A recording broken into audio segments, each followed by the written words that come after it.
हमने आपका नृत्य देखा और वह सुंदर गायन सुना।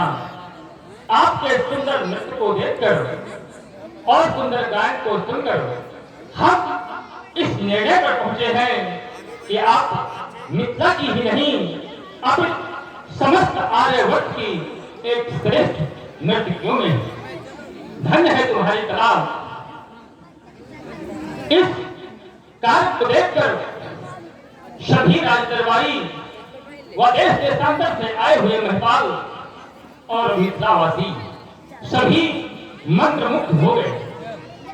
ये कला साधारण तरीके से प्राप्त नहीं होती, इसके लिए कठिन परिश्रम करना पड़ता है, त्याग करना पड़ता है, साधना करनी पड़ती है। अवश्य आपके द्वारा वह त्याग किया गया होगा, अवश्य आपके द्वारा वह परिश्रम किया गया होगा। व्यास जी, कलाएं 64 प्रकार की बताई गई हैं, जिसमें मुख्य 3 कला हुआ करती है। पहली कला साहित्य कला है।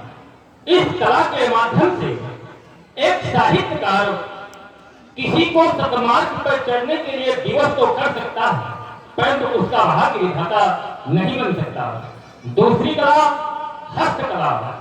इस कला के माध्यम से एक मूर्तिकार ऐसे मानव पुतला का निर्माण कर दे कि जैसे बोलना चाह रहा हो, लेकिन उसमें जान नहीं डाल सकता। तीसरी कला संगीत और नृत्य कला। इस कला के माध्यम से एक संगीतकार मोटे भी जान डाल सकता है।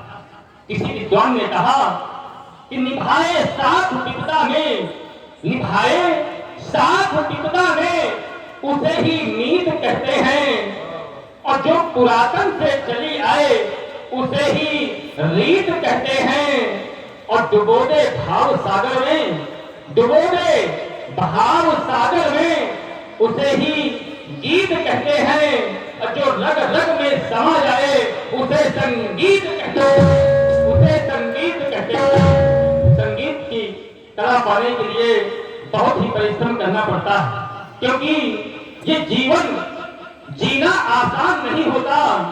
ये जीवन जीना आसान नहीं होता, और बिना संघर्ष के कोई महान नहीं होता।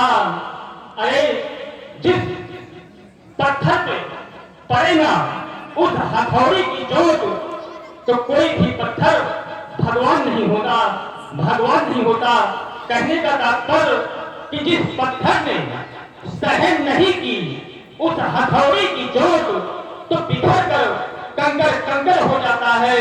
और जिस पत्थर ने सहन कर ली उस हथौड़ी की चोट, तो निखर कर संकर संकर हो जाता है। धन्य है तुम्हारा जीवन।